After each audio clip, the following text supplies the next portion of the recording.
안녕하세요. 네, 저는 오산에서 계속 일을 하고, 그래서 여기는 정말 1년에 한두 번 올까 말까 했는데, 제가 이제 한국발달심리학회장을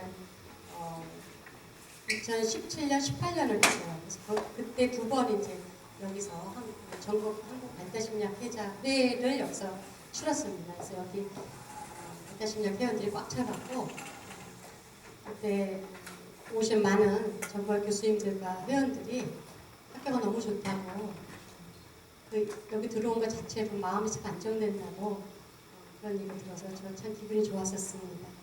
이렇게 신대원 학생들 또는 교수님을 모시고 이렇게 특강을 하게 돼서 영광입니다.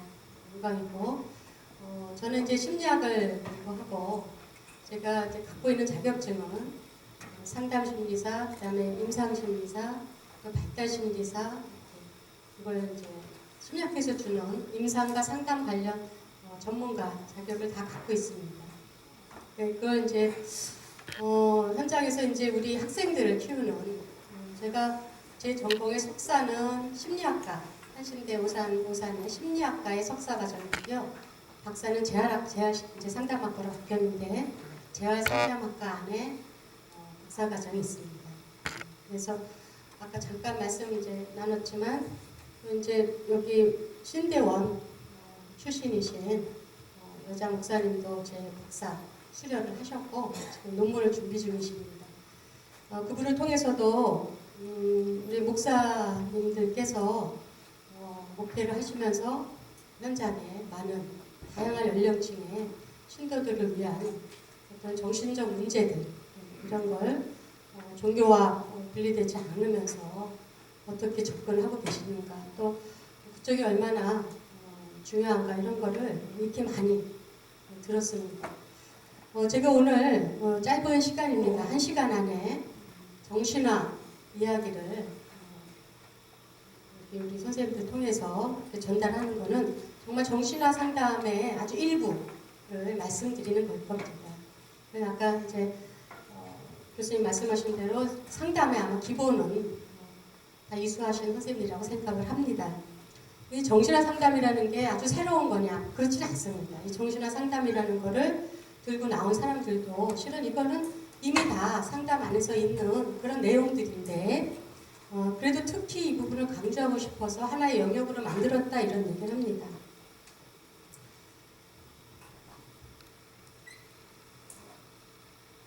자, 이 고양이가 강아지 자는 거를 보고 있어요. 그죠?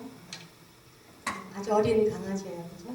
고양이는 과연 무슨 생각을 하고 쟤를 쳐다보고 있는 걸까?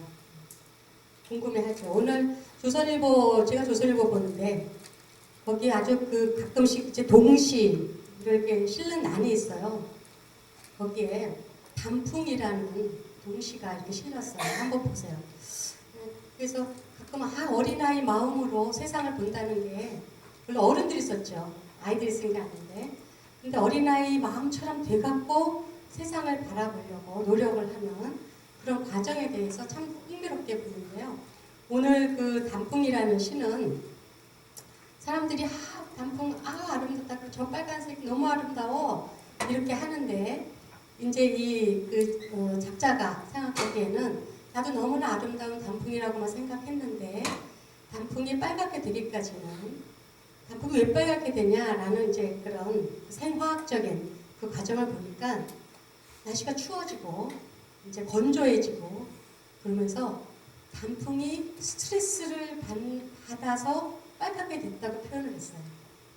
단풍은 우리는 너가 빨개져서 너무 이쁘다 이렇게 느끼는데 단풍 자체는 왜 빨갛게 되냐면 그 과정이 마르고 초조해지고 실은 스트레스 받고 그래서 결국은 빨갛게 된다. 그래서 나는 그걸 몰랐었는데 이렇게 이제 동시에 저자가 얘기를 합니다. 다르죠, 그죠?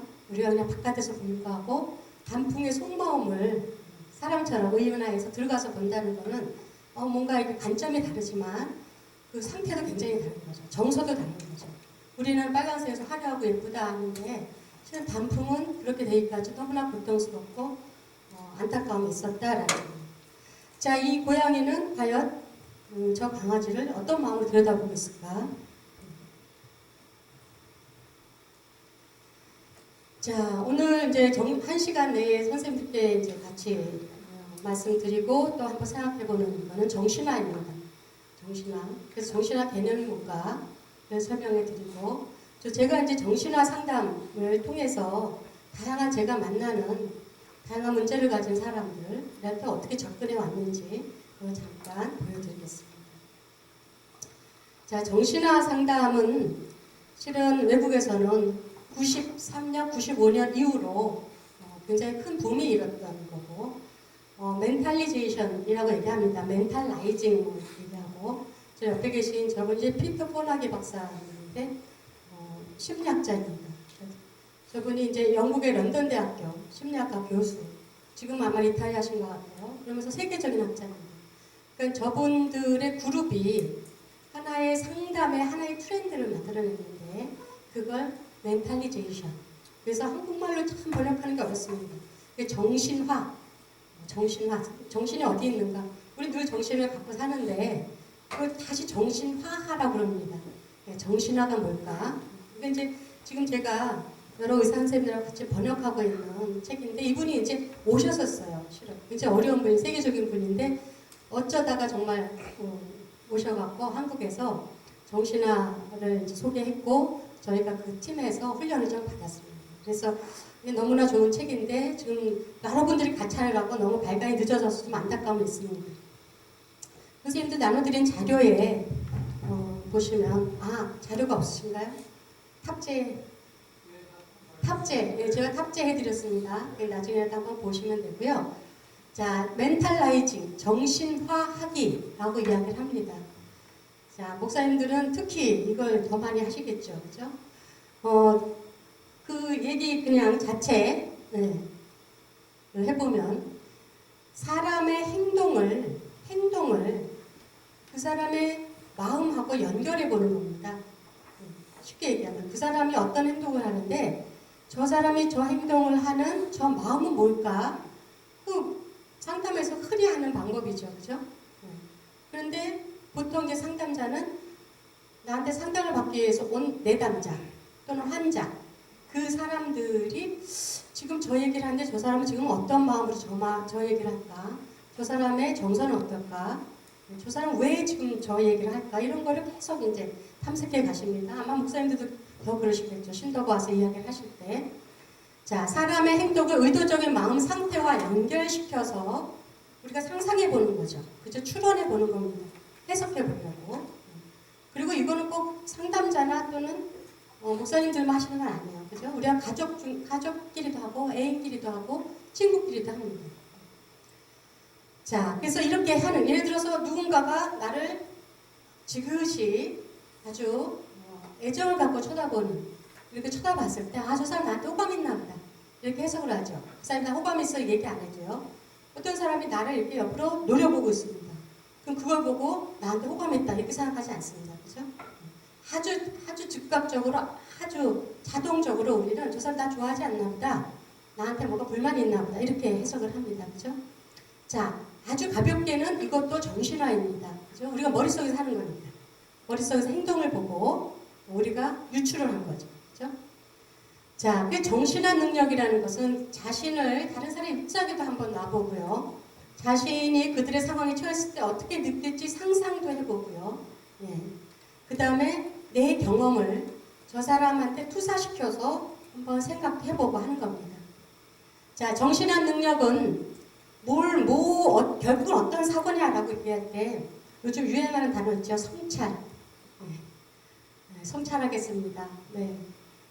자, 저 리플렉션이라는 말을 여러분들이 사전을 보면 한국말로는 반성, 반사, 성찰 여러 가지가 나옵니다. 근데 성찰 이러면은 굉장히 종교적인 좀 느낌이 많이 저 개인적 그렇기도 하고, 그래서 저는 이제 번역을 할 때 반성적 사고라고 이렇게 얘기를 했는데, 반성이라고 말을 꼭 쓰면 사람들이 우리가 잘못했을 때 저희 가서 반성하세요. 어렸을 때부터 그 소리 들었기 때문에 그러니까 잘못한 것에서만 돌아보는 것을 반성이라고 잘못 개념을 잡는 그런 경우가 있더라고요. 참 말을 어떤 걸 선택할까 아직도 정확하게 선택을 못했습니다. 자, 여러분 한번 퀴즈입니다. 점심 드시고 오셔서 졸리시죠? 자, 안타깝게 우리나라 사람 아닙니다. 저 밑에 여자분을 한번 보세요. 네. 저 여자분 눈을 한번 보십시오. 자, 눈으로 말하죠. 네. 눈으로 말하는데 저 눈이 저 위에 네 가지의 형용사 놀랐냐? 익살스러우냐? 기쁘냐? 아니면 반드시 뭐뭐 하리라 생각하고 있는 거냐? 이 네 가지 중에 1, 2, 3, 4라고 하십시오. 뭐라고 생각? 1번 한번 손 들어보십시오. 1번. 저 눈이 저 네 가지 답 중에 어떤 거 해당된다고 생각해 보십시오. 첫 번째 논란 한번 손 들어보실까요? 없으시네요. 두 번째 익살스럽다. 없으세요? 자, 세 번째 기쁘다. 한 분. 네. 두 분. 기쁘다. 자, 반드시 뭐뭐 하리라 생각한다. 훌륭합니다. 제가 이 상담자 훈련에서도 쓰고 하는데 여기가 제일 빈도가 높아요. 정답 빈도가. 훌륭하십니다. 뭐 오늘 끝났습니다. 네. 네. 눈을 한 번만 보고 알아맞히시네요. 왜 기쁘다고 생각하셨어요, 선생님? 예. 네. 저 눈에서 저는 저 사람이 가지고 있는 자신감을 느꼈습니다. 그렇죠, 자신감 있죠. 그래서 자신감을 가지고 있는 거에 대한 기쁨, 확신, 뭐 그런 걸 기쁘다라고 생각했어요. 그건 선생님이 기쁨이 오신 거죠. 기쁘게 느껴진 거죠. 네. 제가 질문한 거는 저 사람은 지금 어떤 상태일 겁니까? 이렇게 질문한 거예요. 기쁜 상태라고 보는 거예요. 네. 그러니까 한 번 더 뒤집으시는 거예요. 그죠? 네. 저 사람이 자신감이 있기 때문에 저 사람은 분명히 기쁨을 갖고 있을 것이다. 예. 그거를 조금 나중에 나오는 다른 정신화의 어떤 다른 용어가 있는데 그거를 한번 그거와 마주치 한번 생각해 보겠습니다. 아닙니다. 자, 이거 정답이 있어요. 이게 이제 외국에서 정신화 평정을 할 때 쓰는 도구예요. 예. 근데 이제 안타깝게 우리나라 건 아직 없습니다. 예. 그래서 이제 위합유사하게 만들어야 되는데 아주 결연한, 그죠? 그렇게 의지가 보이죠? 그 눈 하나에서 맞췄습니다. 대단하십니다, 선생님. 자, 이건 조금 말이 길어요. 근데 잘 들어보세요. 퀴즈예요. 자, 진호라는 애가 나오고 태경이라는 애가 나옵니다. 자, 진호는 거짓말을 많이 한다. 이를 잘 알고 있는 진호의 형 태경이는 진호가 사실대로 말하는 적이 없다고 생각한다. 어제만 해도 진호는 태경이의 탁구채를 숨겼고 태경이는 진호가 탁구채를 어디인가 숨겼다는 것을 알기는 했지만 도저히 찾을 수가 없었다. 매우 화가 난 태경이는 진호에게 말했다. 내 탁구채 어디 있어? 찬장이나 내 침대 밑에 숨겼을 게 분명해. 내가 다른 데는 다 찾아봤거든. 어디 있어? 찬장이야 침대 밑이야. 그랬더니 진호가 탁구채는 침대 밑에 있다고 말했어요. 왜 태경이는 탁구채를 찾기 위해 찬장을 살펴볼까요?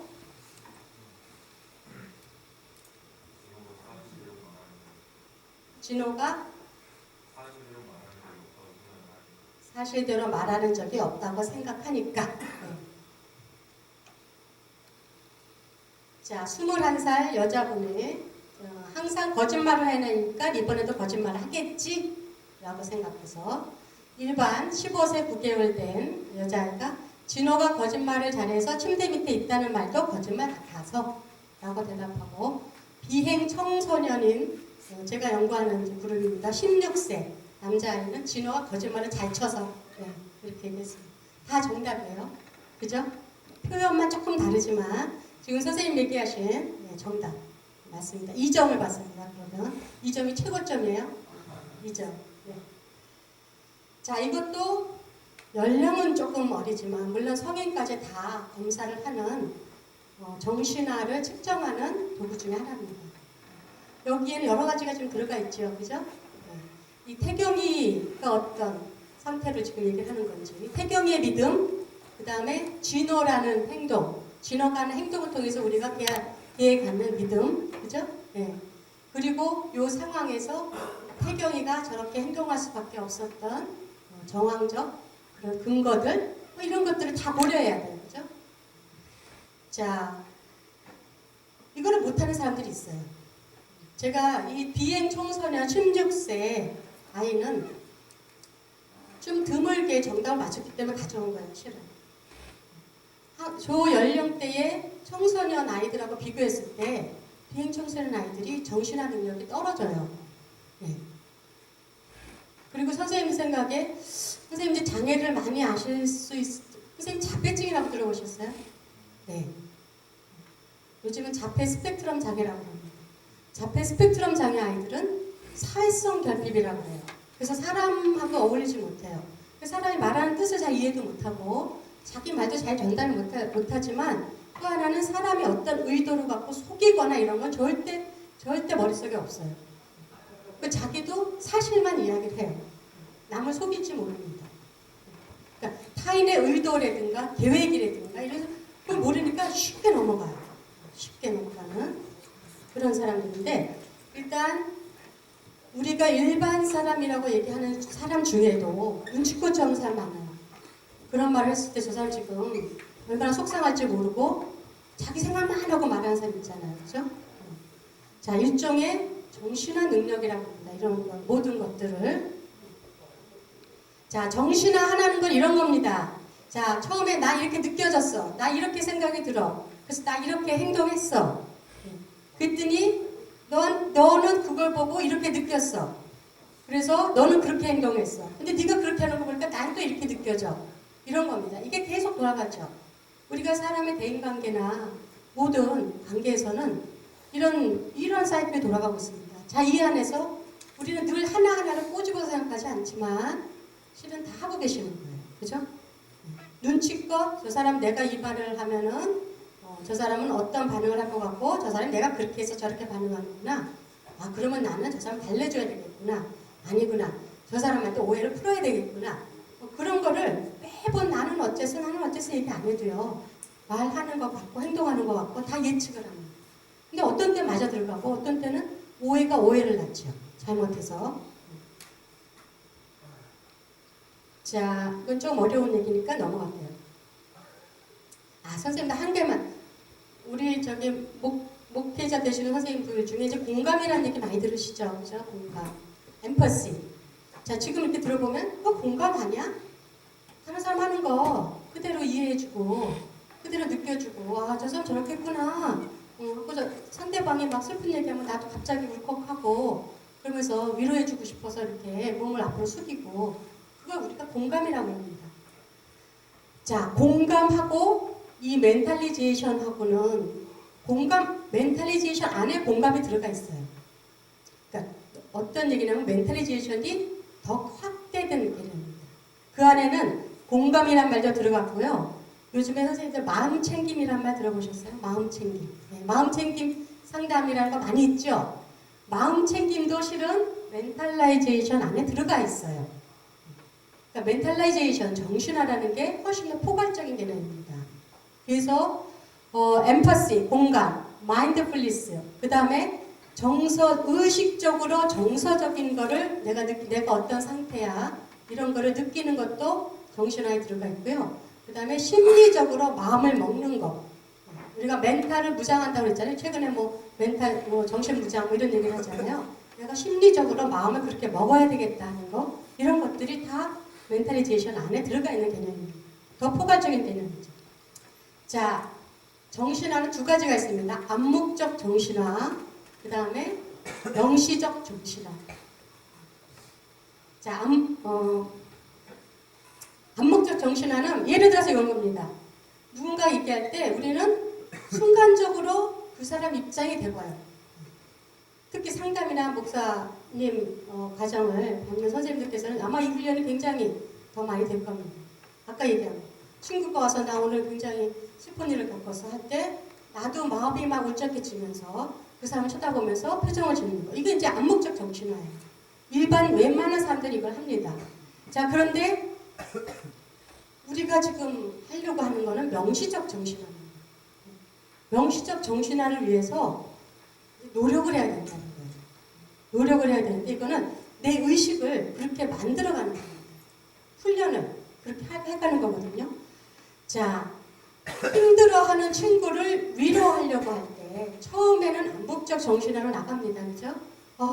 얼마나 힘들어. 이렇게 해서 나도 약간 아까 얘기한 정서적 의식화는 일어납니다. 그런데 그 다음에 나는 뭐로 이 상태에서 어떻게 해야 하고 나는 얘한테 예를 들어서 너 연애에서 실패했는데 아유 그 사람 그만 만나라. 얘가 속상할지언정 그렇게 말을 해줄지 아니면은 그래 그 사람 괜찮을 거야. 한 번 더 만나봐. 네가 오해한 것 같아. 이렇게 얘기를 해줄지. 이거는 그 순간에 아마 선생님들이 이런 명시적 정신화 능력이 어떻게 가동되느냐에 따라서 다른 얘기를 할 겁니다.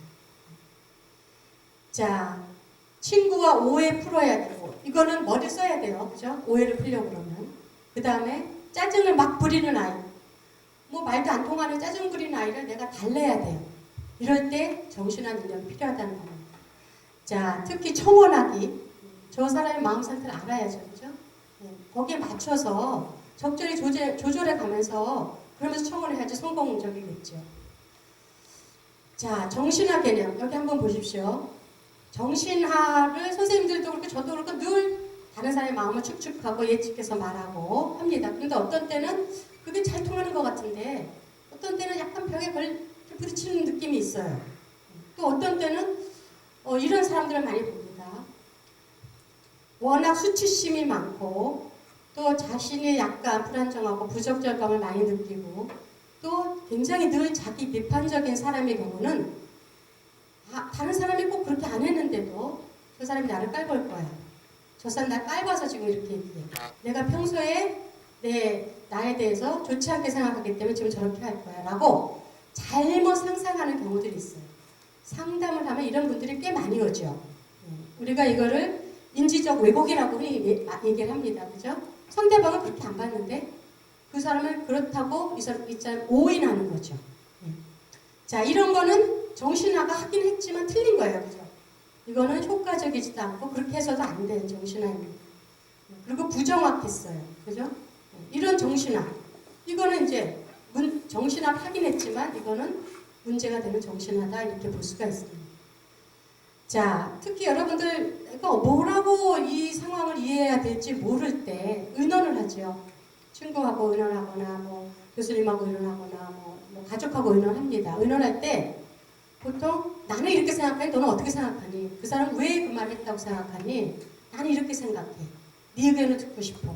선생님 의견을 듣고 싶어요. 내가 뭘 잘못한 것 같으세요? 이렇게 하죠. 그죠? 자, 이런 노력들이 다 정신화입니다. 그래서 내가 한 것이 100% 자신이 없을 때, 내가 정신화 했지만 자신이 없을 때 우리는 어떻게 합니까? 다른 분들, 내가 믿고 의지할 수 있는 분들 또는 판단에 대해서 내가 신뢰할 수 있는 사람을 대상으로 물어봅니다. 너도 그렇게 생각하니? 거기서 만약에 확신이 들면 그래 내가 맞았구나. 이렇게 하게 되죠. 자, 정신화를 하는 게 중요한데 지금 제가 말씀드린 건 중요한데 왜곡돼서 하면 안 되고 과잉해서 하면 안 되고 라는 얘기가 나오는 겁니다. 정확해야 된다는 거죠. 정확하고 그러나 다양한 방식의 풍부함을 갖고 이렇게도 생각해보고 저렇게도 생각해보고 할 필요가 있다는 겁니다. 자, 정신화하기 실패의 예가 나옵니다. 자, 정신화라는 건 지금 제가 말씀드린 암묵적으로 쓱 들어가는 것 말고 실은 정신화가 필요한 일들은 우리 에너지를 써야 돼요. 정신적 에너지를. 그래서 저를 어떻게 달래줄까? 내가 나를 어떻게 어필을 하면 저 사람이 나에 대해서 호감을 가질 수 있을까? 내가 이 잘못한 게 아닌데 잘못한 거를 어떻게 설명을 하면 저 사람이 그것을 오해를 풀 수 있을까? 이런 거 참 어려운 상황들입니다. 다툼도 많이 일어나고. 자, 그런데 그런 사고를 하는 거를 좋아하지 않는 사람들이 있어요. 생각하는 거를. 이거 복잡해. 됐어. 안 만나면 되지. 몰라. 오해하고 살라고 그래. 난 다른 사람들도 많아. 그죠? 자, 주의를 기울여야 됩니다. 이거는 정신적 에너지를 써야 되는 일들이거든요. 그러니까 주의 기울이기를 실패하는 사람들은 정신화 잘 못합니다. 그 다음에 창의적 활동을 잘 못하는 분들. 상상입니다. 지금 이건. 엄밀하게 얘기하면 저 사람의 상태나 아까 얘기한 눈이나 눈초리나 아니면 행동 거지를 보고 우리가 풍부한 상상을 하는 겁니다. 근데 그게 맞아야 되는 거예요. 그죠? 상상에서 나온 결론이 맞아야 떨어져야지 그래야지 우리를 원활한 관계를 맺고 불평감이 없을 겁니다. 자, 창의적 활동을 잘 못하시는 분들은 정신화 잘 안 됩니다. 그 다음에 반성적 사고라고 그래서 되돌아보는 거죠. 되돌아보는 거. 예전의 상태로 돌아가서 그 상황에서의 잘잘못이라든가 그 상황에서의 앞뒤 전후의 맥락이라든가 이런 거를 따져보는 거예요. 자, 반성적 사고가 낮은 사람은 정신화 못합니다. 특히 자기 중심적인 사람은 정신화 못합니다. 그러니까 계속 누군가 얘기해도 자기 얘기만 하잖아요. 또 자기 얘기하고. 그래서 그게 아니고 이렇게 한번 생각해봐 해도 아니라고 그래요. 그래서 잘 모르겠어. 아무 생각도 나지 않아. 특히 청소년들 그러죠. 너 그 상황에서 왜 그렇게 한 거 아니야? 그냥요. 이게 정신화 실패의 가장 대표적인 말들입니다. 네. 자, 정신화. 지금 정신화 하니까 정신 없으시죠? 힘든 거예요. 이렇게 쫓아가. 그래. 그 상황에 가서 막 대감기도 해야 되고 탐색도 해야 되고 또 순간순간 유추도 해야 되고 어려운 일이라는 거죠. 자, 편집증적인 증상을 갖고 있는 사람들, 남을 의심하기 좋아하는 사람들. 의심하기 좋아하는 사람은 자기 의심대로 자꾸 사람을 봅니다. 그죠? 네. 그래서 저 사람 도둑질 안 했는데 계속 모든 사람들이 자기가 훔쳐간다고 자꾸 생각하는 사람들. 근데 이게 심해지면 이제 스키조프레니아, 우리가 얘기한 조현병증으로 더 갈 수도 있지만 실은 편집증 중에 부인을 의심하고, 그죠? 의처증도 있고,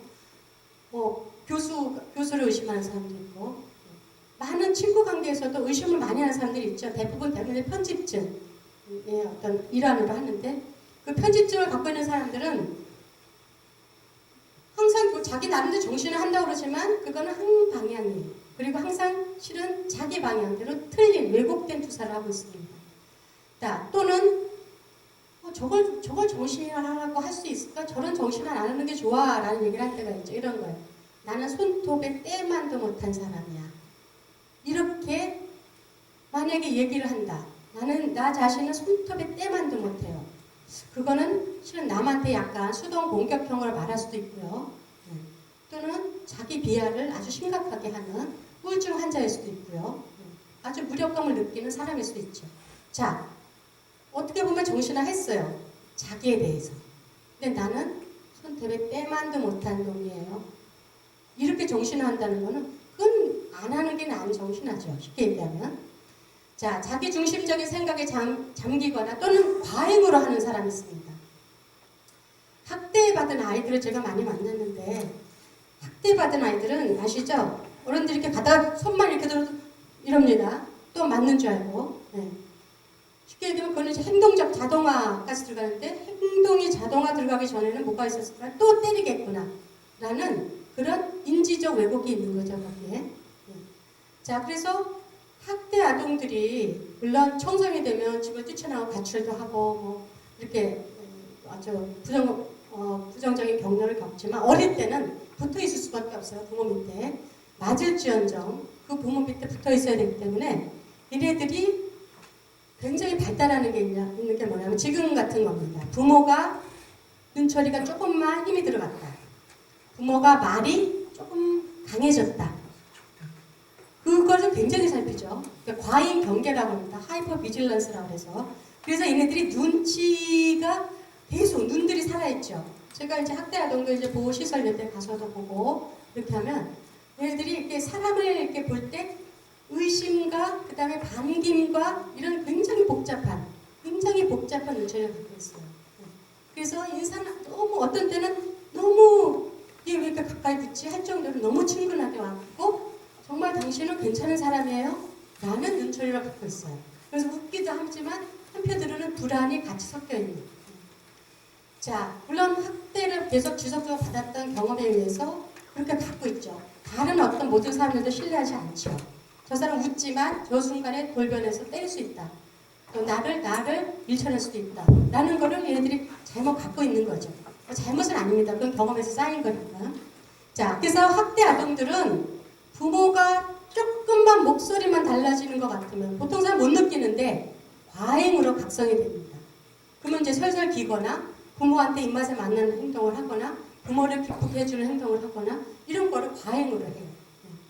어린아이들이 학습이라든가 친구 관계라든가 즐거운 경험을 많이 해야 되는데 이 부모의 눈치를 살피고 거기서부터 부당한 대우를 받지 않기 위해서 노력하는데 과잉 에너지를 쓰다 보니까 이 아이들이 일반적인 발달을 정상적인 발달하는데 문제가 당연히 생깁니다. 그래서 학습에 어려움도 생기고 특히 많은 친구 관계에서 어려움이 생기는 거는 친구 믿지 못하고 선생님도 좋은 말 하는 것 같지만 저 사람도 엄마와 같이 또는 부모와 같이 어느 순간 돌변해서 나를 싫어할 수도 있다라는 항상 그 가능성을 갖고 있기 때문에 실은 아주 불필요한 에너지, 정신적 에너지를 쓰는 거죠. 아주 중요한 시기에. 자, 이런 것들이 아이 나름대로 정신화를 했지만 그건 잘못된 정신화죠. 그렇게 하면 안 되는 정신화죠. 자, 정신화를 잘못 하십시오. 이게 이제 주제가 정신화 상담을 통한 인간 이해라고 돼 있어서 네. 저는 이제 정신화라고 하는 게 하나의 상담의 기법인가 이렇게 생각했었는데 네, 맞습니다. 지금 이제 듣고 보니까 이거는 이제 내담자로 하여금 정신화할 수 있도록 이렇게 도와주는 건가요? 스스로가 정신화하게끔. 내가 만약에 상담자로서 내가 정신화를 사용하면 정신화를 하게끔 만들어줘야죠. 뒤에 제가 정신화를 어떻게 쓰는지. 상담자가 정신화가 되어서 그걸 기법을 활용하는 것도 되고 네. 내담자가 스스로 정신화가 돼서 도와주는 것도 되고. 예. 근데 굉장히 중요한 얘기 하셨어요. 상담자가 정신화가 잘 되면 좋겠죠. 상담자가.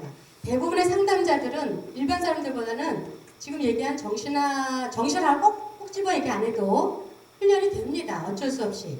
네. 여러 가지 이론적인 거나 여러 가지 상담 기법이라든 그 안에는 지금 얘기하는 정신화 얘기들이 다 들어가 있어요. 공감해야 된다, 그렇죠? 타인의 정서에 대해서 잘 인식해야 된다, 그죠? 그 다음에 나 스스로가 다른 사람의 심리적 기능을 막 이해하려고 다양한 이론을 갖고 작동을 합니다. 이런 게 다 실은 정신화예요. 정신화 만든 이 팀에서도 자, 당신들 들어보세요. 이거 자체가 아주 어디선가 뚝 떨어진 새로운 개념은 아닙니다. 그러나 이거를 정신화라고 해서 이거의 핵심 안에 여태 우리가 산발적으로 왔던 것들을 묶어서 그거 자체에 얼마나 중요한 건지를 다시 한번 알려주는 겁니다. 이렇게 얘기를 합니다. 자, 상담자가 정신화가 안 된다. 내담자 상담 정신화 시키기 좀 어렵겠죠. 상담자가 정신화 역량이 떨어진다. 상담자 그럼 어떻게 훈련시킬까? 상담자 정신화 훈련시켜야죠. 상담자를 정신화 훈련시키는 이제 기법들 이런 것에 대해서도 생각하고 있습니다. 자, 정신화 잘못 사용하면은 사기꾼이 됩니다. 그러시죠? 사기 잘 치는 사람은 저 사람이 지금 어디까지 끌려왔는지를 잘 가늠합니다. 저 사람의 표정이라든가 저 사람 수준에서 내가 이렇게 사기를 치면 되고 요 사람한테 이렇게 얘기를 하면 먹힐 거야. 너무너무 정신화를 잘 쓰면 정말 아주 시대의 사기꾼이 될 수 있습니다. 자, 정신화를 한다는 거는 아플 수도 있습니다. 몰라 됐어 그냥 넘어가요. 그냥 별 뜻 없이 했겠지 이러고 싶지만 실은 우리는 정신화 해야 되는 순간들이 있어요. 그죠? 그러면 그때 가서 진실을 알 수도 있어요. 정신화 하다 보면. 그죠? 그래서 마음이 아플 수도 있습니다. 현명해질 수는 있지만 그거로 해서 상처받을 수도 있어요. 그냥 정신화 안 했으면 그냥 묻어두고 그냥 갈 수 있는 관계도 정신화를 내가 거기 정신화 너무 열심히 하다 보면 관계가 깨질 수도 있습니다. 자, 뭘 선택해야 될 것이냐. 자, 그럼에도 불구하고 많은 사람들은 자기에 대한 정신화, 타인에 대한 정신화를 가동시키는 것은 결국은 여러 가지 혜택을 주기 때문에 정신을 하는 게 좋다 이렇게 얘기를 합니다. 자, 정신화하면 행동을 예측할 수 있게 됩니다. 그죠? 정신화 훈련을 우리가 자꾸 하게 되면 그 다음에 두 번째 얘기는 조금 넘어갈게요. 다음에 설명할게요. 자, 외향과 실제를 자꾸 구분하는 연습을 합니다. 그것 때문에 편집증이 생길 수도 있어요. 네, 자꾸 의심하는 병이 생길 수도 있지만 실은 저 사람 표정은 저렇지만 저 사람 안에 지금은 무슨 생각을 하고 있을 거야 라고 우리가 예측하게 합니다. 자, 의사소통을 향상시킬 수 있습니다. 그 다음에 내면의 세계와 외부의 세계를 자꾸 연결해보는 연습이 될 것이요. 그죠? 자, 정신화는 언제 가장 그러면 가동이 잘 되냐? 상담원은 많은 사람들이 실은 그때 좀 참았어야 되는데 내가 그 막말을 했다. 그래서 관계가 어그러졌다. 난 정말 너무 창피하다. 그걸 안 했어야 되는데 이런 얘기 좀 하죠. 네. 자, 정신화는 우리가 감정이 고도화됐을 때는 잘 가동이 안 됩니다. 그래서 부부싸움 막 할 때 심한 말 막 하죠. 근데 그 순간에 안 했어야 되는 말들도 막 해요. 네. 근데 돌이켜보면 감정이 가라앉았을 때는 아휴 내가 그 순간에 그 얘기 또 했네. 그 말만 안 했어도 그러지 않았을 텐데. 그때 정신화가 돼요. 근데 막 싸우고 감정이 무조될 때는 다툴 때는 정신화가 막힙니다. 자, 정신화는 감정적 흥분 정도가 높거나 낮지 않을 때 너무 흥분이 또 안 돼 있으면은 그냥 물에 물탄도 술에 술탄도 가는 거죠. 느껴지지도 않죠. 자, 정신화하는 상황에서는 안전해야 됩니다.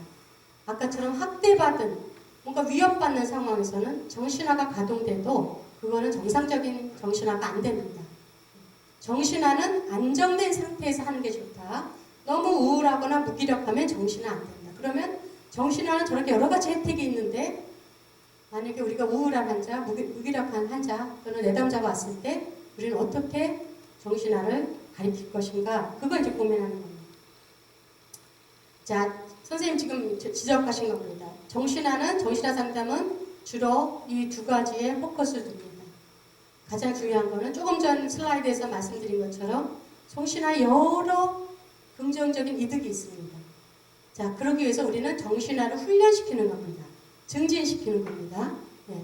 자, 그 다음에 정신화가 참 가치가 있는 거구나. 에너지 써야 되고 복잡하고 하긴 하지만 이거는 그래도 연습을 해야 되는 거구나. 훈련을 받아야 되는 거구나 라고 선생님도 지금 요 짧은 1시간 안에 뭔가 복잡한 얘기 들었는데 정신화라고 하는 거를 그래도 해보는 게 좋겠구나. 이렇게 가치를 느끼는 겁니다. 그 다음에 두 번째가 정신화 실패하는 장면으로 돌아가는 겁니다. 특히 상담 장면, 슬픔이라든가 오해라든가 무기력하다거나 뭐 이도저도 못했을 수 있는 또 너무 감정이 고조돼서 막말을 하거나 화를 냈던 너무 창피한 그런 순간으로 돌아가서 자, 자기의 그때의 정신 상태를 돌아보는 겁니다. 그리고 자기가 어떻게 느껴서 어떻게 행동을 했고 그게 상대방한테 어떻게 영향을 미쳤고 그 상대방은 그 다음에 어떻게 나로 인해서 행동을 했고 상대방이 그렇게 행동했기 때문에 또 나한테 어떤 생각이 들고 나는 또 어떤 행동을 했고 자, 이건 계속 돌아가는 거죠. 자, 그거 하나하나를 짚어보는 겁니다. 그래서 그거를 되감기라고 합니다. 리와인드. 되감기 작업과 그 다음에 explore. 탐색하는 그 두 과정을 연습하고 또 실제 상담에서는 그것으로 돌아가 보는 겁니다. 자, 누가 할까요? 상담자하고 내담자가 합니다. 그래서 내담자가 힘들어요. 아, 뭔지 모르겠어요. 그게 왜 그렇게 일어나는지 모르겠어요. 자, 아주 안전하고 아주 친절한 상담자와 함께 그 상태를 다시 돌아가서 하나하나 순서적으로 짚어가는 겁니다. 안전한 상태로. 자, 선생님들 저기 이제 보십시오. 열악한 정신화라고 있죠. 열악한 정신화. 정신화가 낮은 겁니다. 저기서 시작을 할게요. 사람들은 정신화가 낮은 사람도 있을 수 있어요. 원인은 여러 가지입니다만. 자, 정신화가 안 되면 어떤 일이 생기냐면 타인의 느낌을 이해하지 못하겠죠. 그 다음에 주의를 기울이지 않습니다. 일단. 네. 그 다음에 그러고서는 자기가 타인을 이해하지 못하고 주의를 기울이지 않아서 생겼는데 타인은 이해 불가능한 사람들이야 라고 자기가 스스로 그냥 생각을 해버립니다. 저 사람도 이해할 수가 없어. 이렇게 넘어갑니다. 자, 그러면 이해가 안 되는데 그 사람하고 관계를 안 맺을 수 없는 상황에서는 이해 안 되면 어떻게 합니까? 그 다음에 통제를 합니다. 자, 통제를 하고 내 방식대로, 내 고집대로 변화를 시키려고 하겠죠.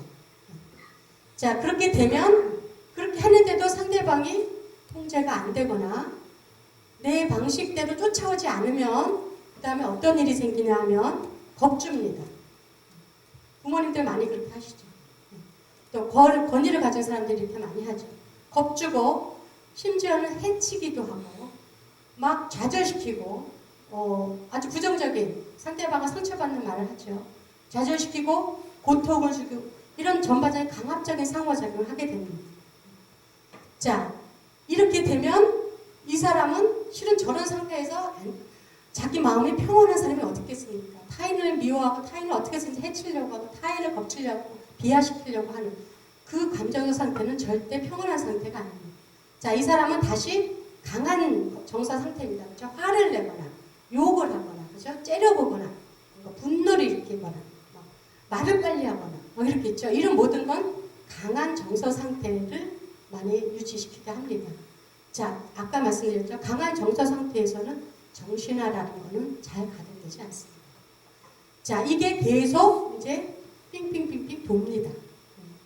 그래서 비정신화되는 사람들은 저기 어디에 뭔가 특히 타인을 조정하려고 하는 사람들, 타인을 겁박 주려고 하는 사람들, 타인을 학대하려고 하는 사람들, 자, 이런 사람들은 정신화가 안 됩니다.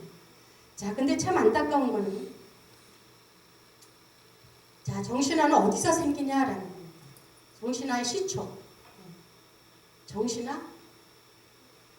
이론적으로 배워서 생기지 않는다는 겁니다.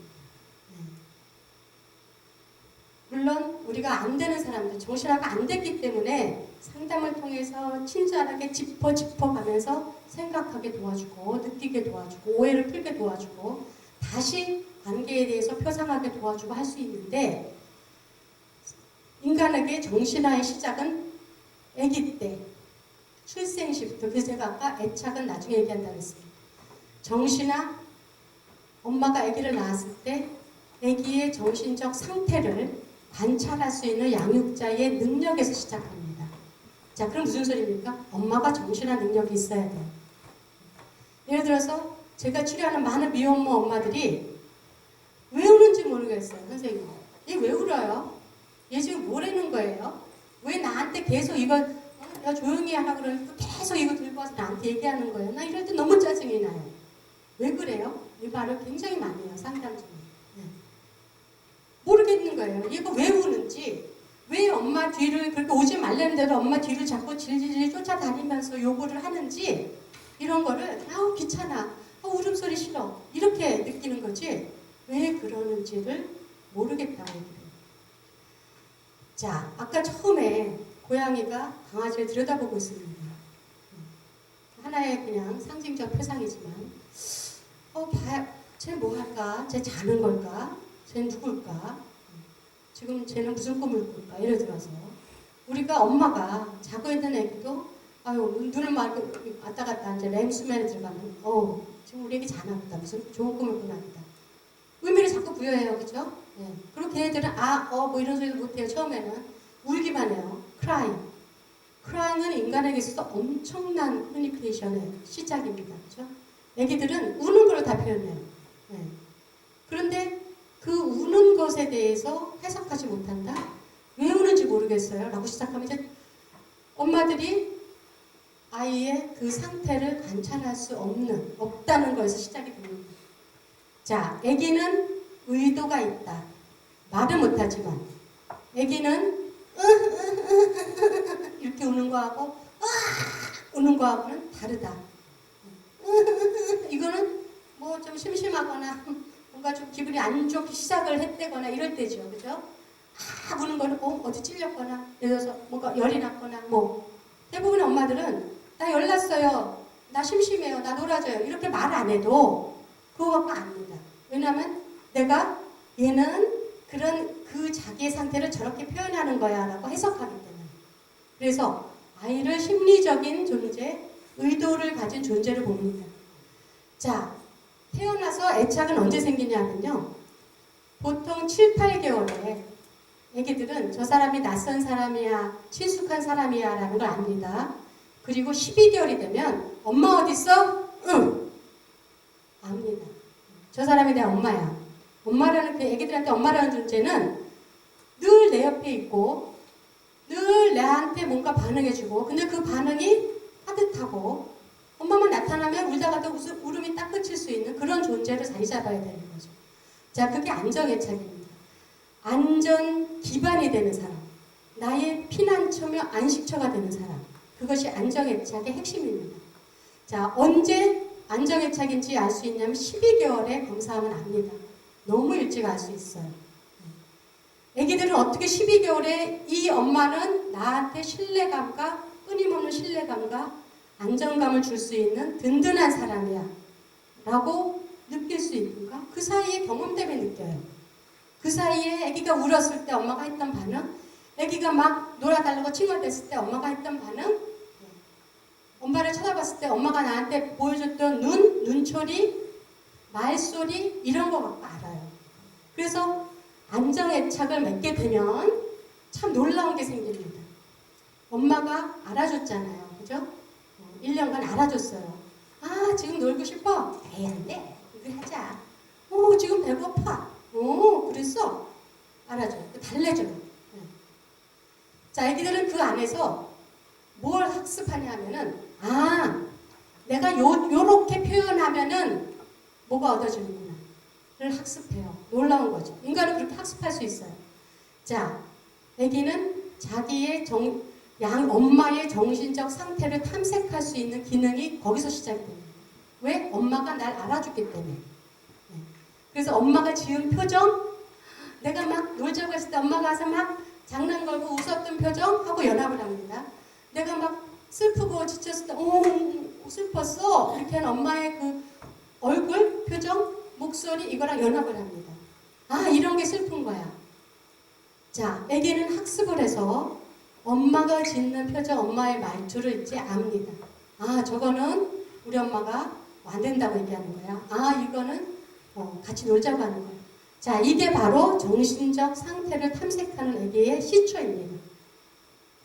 자, 그렇게 돼서 이제 아이는 우리가 오늘 얘기한 정신적 능력의 상태로 돌아가고요. 아까 말씀드린 제가 안타까운 미혼모들의 일부가 정신학 능력이 결여되어 있다. 어디서 왔는가? 부모로부터 실은 그런 대우를, 그런 안정애착 경험을 잘 못 받았어요.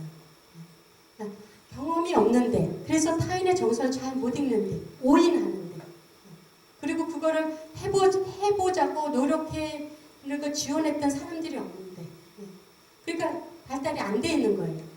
자, 부모가 불안정 애착이면 부모는 손상된 정신화 능력을 갖고 있을 겁니다. 그러면 애기와 비정신화된 상호작용을 합니다. 왜 울어? 왜 울어? 넌 도대체 왜 쫓아다니는 거야? 너는 왜? 계속 애탓을 하는 거죠. 본인이 모르면서. 자, 그러면 자녀는 불안정 애착을 당연히 맺습니다. 엄마는 신뢰로운 사람이 될 수가 없습니다. 그리고 그렇게 왜 이러는 엄마한테 뭘 배우겠습니까? 실은 어떤 상태를 어떻게 표현해야 되는지를 못 배우죠. 자, 그러면 이 애기는 정신화 능력이 손상된 애기로 자랍니다. 이게 이제 아주 무서운 사이클입니다. 자, 시간이 많이 지나서요.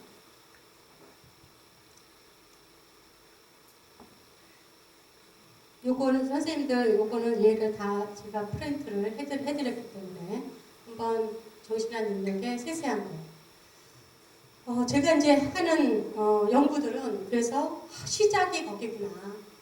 시작이 정신화 능력을 갖게 하는 엄마부터 시작이구나 라고 저는 생각을 해서 실은 산후 우울 엄마를 대상으로 연구를 했습니다. 산후 우울. 아까 초기에 말씀드렸죠. 사람이 우울하고 무기력하면 정신화가 가동이 안 됩니다. 그냥 자포자기 하시죠. 그죠? 왜? 정신화는 정신적 에너지를 써야 되는 거예요. 자, 산후 우울 엄마들, 일반 엄마들하고 상호작용하는 비디오를 다 분석해서 했더니 특징적인 게 영아의 정신 상태를 읽어주는 언급이 차이가 났어요. 통계적으로. 잘 못한다는 거예요. 산후 우울 엄마가 일반 엄마에 비해서. 네. 자, 보통 이제 저런 상황입니다. 아기 의자에 앉아 있고 엄마는 앞에서 아기를 얼러주는 4에서 6개월 된 아기. 태어난 지 4개월에서 6개월 된 아기를 데리고 엄마가 쟤들 말 못해요. 얘기하는 겁니다. 근데 아기가 이제 묶여 있으니까 엄마를 이렇게 쳐다보고 잉잉잉 막 이래요. 이제 빼내달라고 그러고 막. 그러면 빨리 나오고 싶어. 엄마들이 하는 말을 다 적은 겁니다. 얘기하고 싶은 게 있어? 엄마한테 말하고 싶은 게 있어? 이런 거죠. 엄마가 빨리 안아줬으면 좋겠어. 엄마가 말 안 하고 가만히 있으니까 이상해. 거울을 통해서 엄마가 보니까 신기해. 일어나고 싶어. 어딘가 싶어요. 처음 앉아봐서 불편해. 그리고 애기는 이러고 있는데 엄마들이 그걸 갖고 계속 이야기해 주는 겁니다. 예. 자, 안정애착입니다. 안정애착 엄마. 예를 들어 이 엄마는 6개월 때 이 실험을 했는데 12개월 때 애착 검사를 하니까 안정애착으로 나왔어요. 좋은 케이스라는 겁니다. 자, 저 실험에서 아이고 힘들어. 엄마 조금만 있으면 해줄게. 자세가 불편해. 아이고 잘 참네. 엄마가 안아줬으면 좋겠어. 짜증나 피곤해. 아이고 너 귀 만지는 거 보니까 피곤하구나. 애기는 그냥 이러고만 있는데 엄마가 하는 얘기예요. 자, 그런데 우울 성향 높은 엄마입니다. 똑같은 상황에서 하는 말입니다. 이제 아무도 없네. 까꿍 엄마 코 엄마 볼 애기는 잉잉이 울고 있는데 찡찡거리는데 앞에 엄마하고 얘기하는 거 보세요. 다르죠? 본인 나름대로는 달랜다고 하는데 엄마 눈 엄마 볼 막 이러고 있는 거예요. 네. 괜찮아 말로만 그죠? 굉장히 저희도 이 사례를 보고 깜짝 놀랐습니다. 똑같은 상황에서 잉잉거리는 애기 앞에서 엄마가 하는 말이에요. 차 타고 오면서 나쁜 거 봤지? 이 6개월짜리 애기예요. 아저씨가 새치기 하는 것도 봤지? 접촉사고 하는 거 봤지? 찌그러졌지? 너 무슨 생각했어?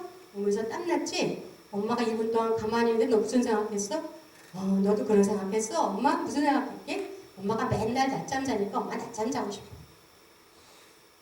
똑같은 6개월 된 아기를 두고 나중에 안정애착으로 된 엄마의 말과 나중에 12개월 때 불안정애착으로 판명난 아기의 말, 그 엄마의 말은 다릅니다. 그죠?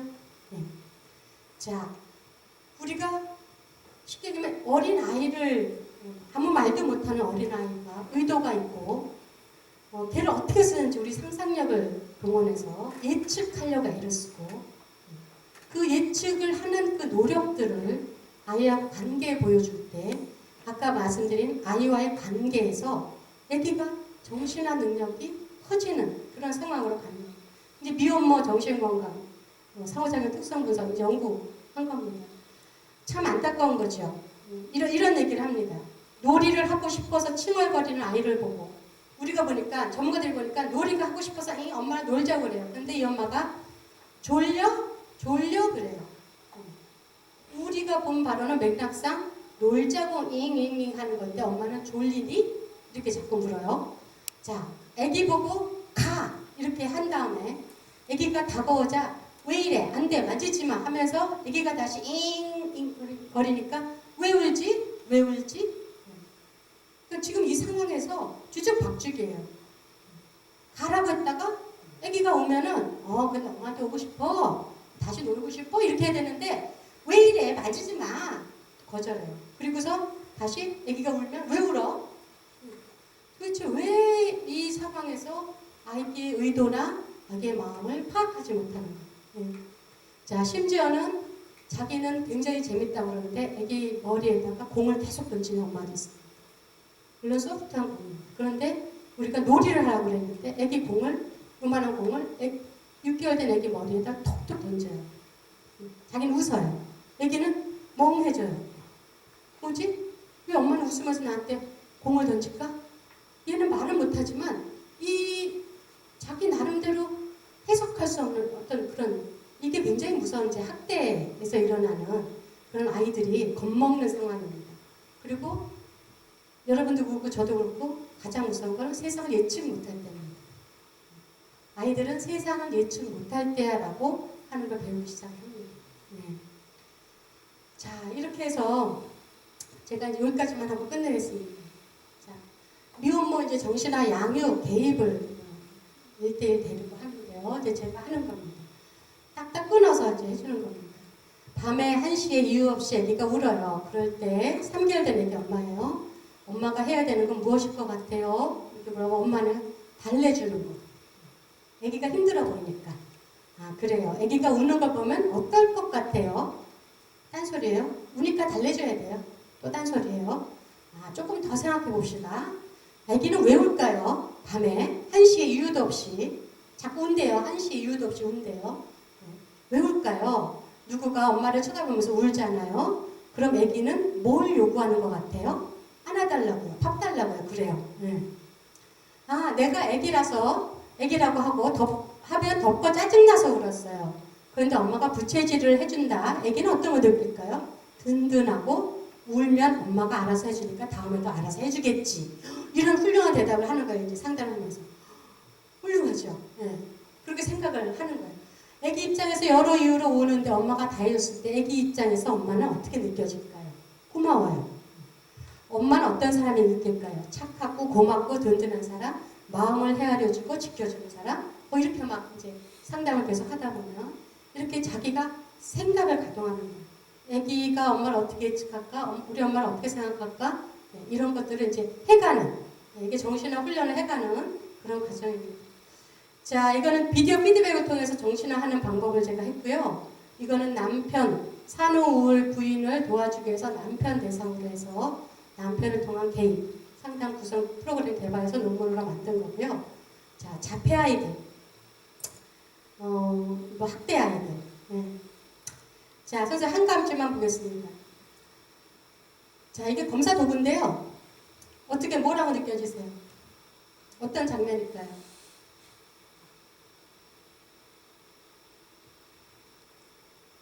아이가 앞에 있죠, 그죠? 책상에 뭔가 책이 있고요. 그 뒤에 남자와 여자 같이 보이시죠, 그죠? 자, 요거를 보고,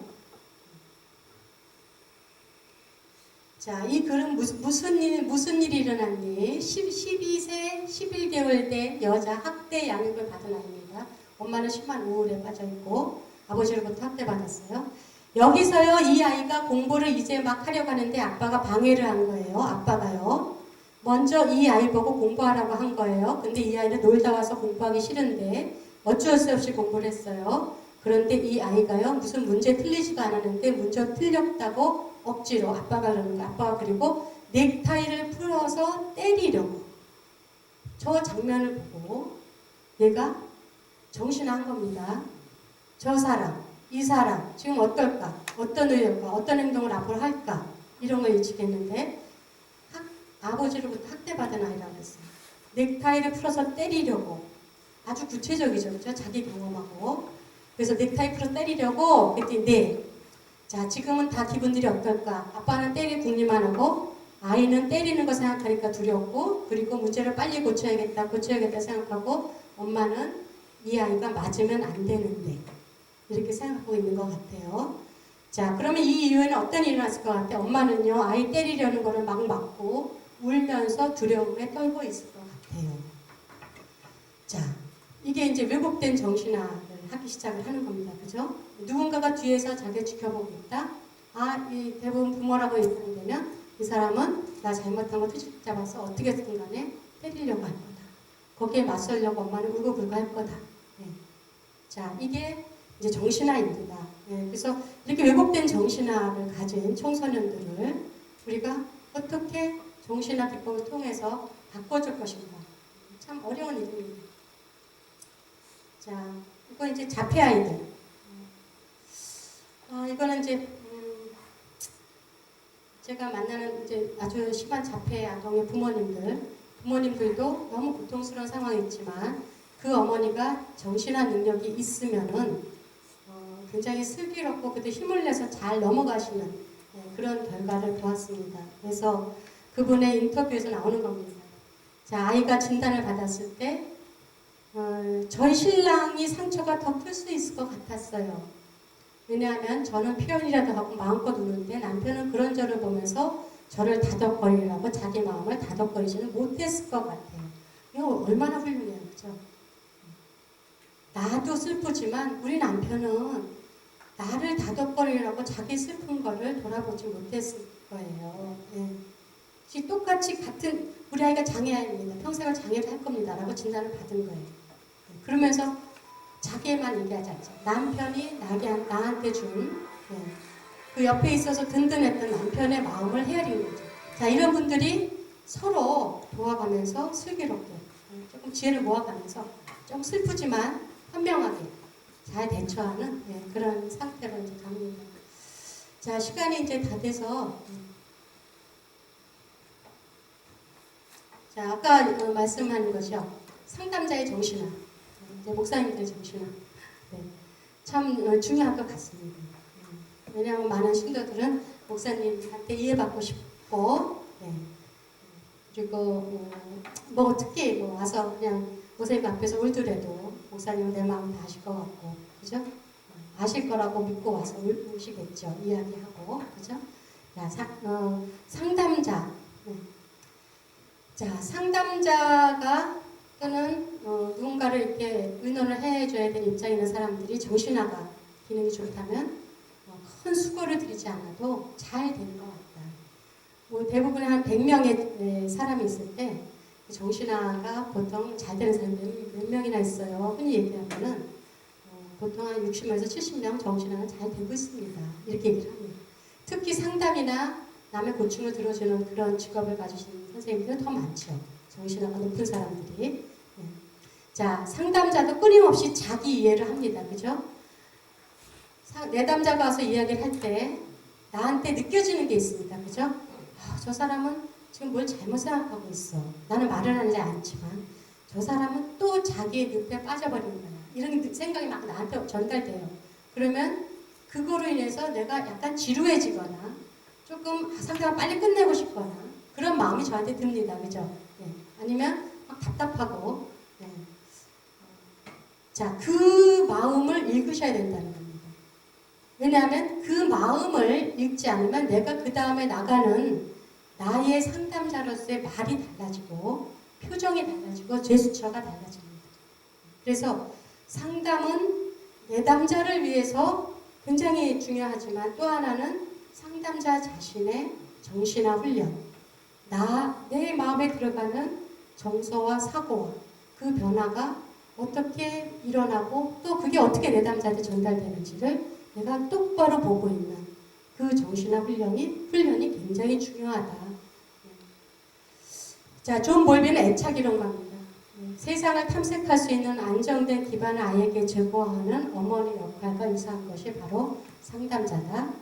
그 말에서 제가 아까 말씀드린 엄마의 정신화, 부모의 정신화 또는 상담자의 정신화는 곧 내담자나 아기의 정신화와 연결된다. 굉장히 중요한 이야기입니다. 저보다 더 잘 아시겠죠, 그죠? 우리가 꼭 찍어봐야지만 알 수 있는 걸까? 그렇지 않을 겁니다, 그죠? 네. 꼭 만져봐야지만 아는 건 아닙니다.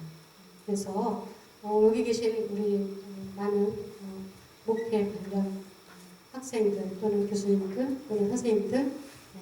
앞으로